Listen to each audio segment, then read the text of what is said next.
오늘은 오픽이라는 시험에서 필러라는 존재는 도대체 어떤 존재인지, 그리고 어떤 필러들은 어느 상황에서 쓸 수 있는지에 대해 얘기해 보겠습니다.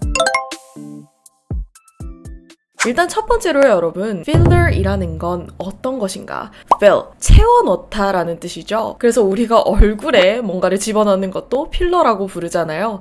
자, 이 필러는 어떤 거냐 하면 문장과 문장 사이를 연결해 줄 때, 그리고 공백을 채워줄 때 쓰는 게 바로 필러입니다. 이걸 우리에게 더 와닿게끔 설명을 해볼게요. 예를 들어 제가 여러분들께 갑자기 질문을 던집니다.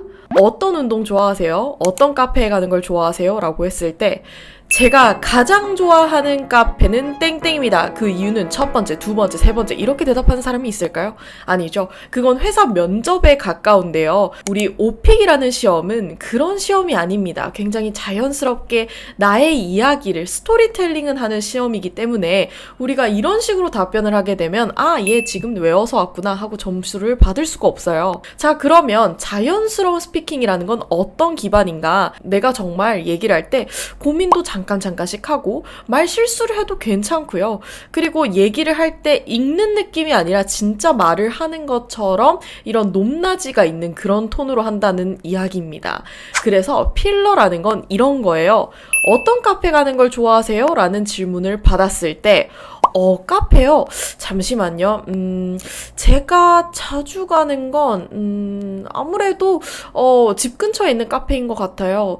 그게 자, 지금 조금 오버해서 넣긴 했는데요. 제가 집어넣은 것들 중에 그게 저 아무래도 이것에 해당되는 게 뭐다? 바로 필러입니다. 이 필러는요, 종류가 정말 다양한데요. 어느 정도 수준으로 써야 하는지를 감을 못 잡는 분들이 많더라고요. 오픽이라는 시험에서 필러라는 존재는 그냥 매 문장마다 넣어야 된다고 생각을 하셔야 돼요. 제가 방금 약간 오버해서 얘기했을 때 아무래도를 계속 넣은 이유는 시험이기 때문에 여러분 아무리 면접은 아니더라도 이 주어진 시간 안에 얼마나 말을 많이 잘 할 수 있느냐를 보여줘야 하니까 공백이 웬만하면 없어야 돼요. 근데 공백 없이 우리가 자유자재로 얘기하는 건 사실 한국어를 쓰는, 제가 지금 모국어로 얘기를 하고 있는데도 편집을 해서 그렇지 중간중간에 놓치는 부분 공백이 굉장히 많거든요. 이게 없게 하기 위해서 억지로라도 좀 끄는 용도로 쓰는 게 또 필러다라고 생각하시면 돼요. 자, 그러면 이제 필러의 종류에 대해서 한번 알아볼게요. 제가 상황을 좀 나눠봤는데요. 일단 첫 번째로는 어느 상황이든 어느 문장이든 쓸 수 있는 필러입니다. 제가 방금 말씀드린 이 상황에 쓸 수 있는 필러는 생각보다 너무 많아요. 그 모든 걸 다 외워서 여러분들이 쓰기는 사실 힘듭니다. 그러면 어떻게 해야 되냐? 그냥 이 세 개만 외웁시다. 첫 번째, you know 라는 필러는 그냥 아무 뜻이 없어요, 여러분. 너 그거 알지가 아니라 그냥 저 할 때 다 쓸 수 있다라고 생각하시면 돼요. 그래서 제가 아까 카페 얘기를 했을 때도 만약에 영어로 얘기를 한다면 I go to, like somewhere close to my place. 그냥 다 넣을 수 있다라고 생각하시면 돼요. 그래서 무조건 입에 붙이기. 두 번째는요, I would say. 그냥 I would say는 꼭 직역을 하자면 뭐라고 할 것 같다 정도가 되는데요. 얘도 별 뜻이 있다기보다는 그냥 내가 문장을 만들기 전에 빌드업하는 과정에 넣는다고 생각하시면 돼요. I would say. 세 번째는요, How can I put this? 자, 요거는 How should I say랑 똑같은 건데요. 그냥 내가 뭐라고 해야 할까? 그러니까 이것도 뜻이 별로 없는 거죠. 그냥 내가 시간을 좀 끌기 위한 용도로 쓴다라고 생각하시면 돼요. 남들이 다 쓰는 say 쓰지 말고 우리는 put이라는 단어를 써봐요. 세 번째는요, 우리가 말을 실수를 하는 경우가 있어요. 한국어로 모국어로 얘기를 해도 사람은 실수를 하잖아요. 겁먹지 마세요. 영어로 얘기하는데 당연히 실수할 수 있죠. 근데 오픽 답변을 하다가 실수했어. 헉, 멘붕이야. 그냥 이번 시험 망했네 하고 넘어가야 될까요? 아니죠. 어떻게? 다른 말을 넣어서 다시 돌아오면 됩니다. 그 필러가 뭐냐면 바로 I mean입니다.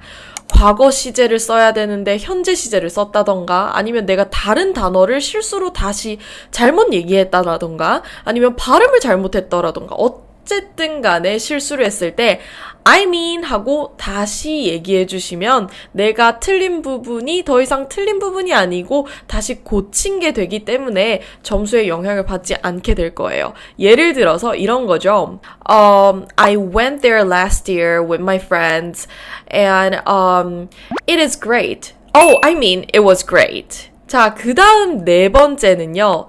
내가 정말 준비가 되지 않은 문제를 물어봤을 때, 당황했을 때 쓸 수 있는 말입니다. 아까처럼 how can I put this 이런 것도 써도 되는데요. 여러 가지 조합하면서 이거 하나는 필러라기보다 문장으로 그냥 기억하셨으면 좋겠습니다. Actually, I have never thought about it. Actually, I have never thought about it. 내가 한 번도 생각해 본 적이 없어 라는 의미가 됩니다. 이 상황에 따라서 구분한 필러들을요, 이 조합할 때 한 가지 유의할 점이 있습니다. 필러는 한 상황에 한 문장에 꼭 한 번 쓰는 게 아니에요. 여러 가지를 조합해 주시는 게 가장 베스트입니다.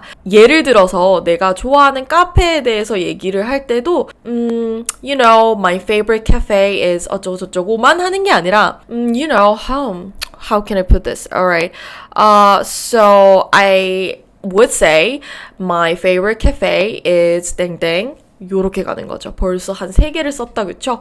그래서 매 문장마다 3개를 써라는 말은 아니고요. 내가 조합이 가능하다면 몇 가지를 같이 조합해보시고 그리고 시간을 끌어야 하는 상황이라면 한 개만 쓰지 마시고 여러 가지를 써가면서 어떻게든 공백을 채워주겠다라고 생각하시면 되겠습니다. 자, 오늘 영상은 여기까지고요. 여러분 혹시나 궁금한 점 있으시면 언제든지 댓글로 달아주시고 제가 이번에 멤버십을 오픈을 했는데요. 다음 주부터는 우리 멤버들만 좀 볼 수 있는 영상들도 올리려고 해요. 따로 라이브나 이런 거는 어떻게 할지 고민 중이긴 한데 구독자들만 볼 수 있는 실전 답변 영상들도 제공을 해드릴 예정이니 많이 관심 부탁드리고요. 금액을 어떻게 책정할까 하다가 첫 번째는 이제 세라 커피 한 잔, 아메리카노 한 잔, 그 다음에 두 번째는 치즈케이크 하나, 그 다음에 세 번째는 국밥 한 그릇 이런 식으로 조금 조정을 해봤습니다. 그래서 뭐 수업을 듣는 수업료라기보다는 조금 후원의 개념으로 조금 만들어 봤어요. 여러분 have a great day. 좋은 하루 보내시고요. 다음 영상에서 우리 또 만나요. Bye!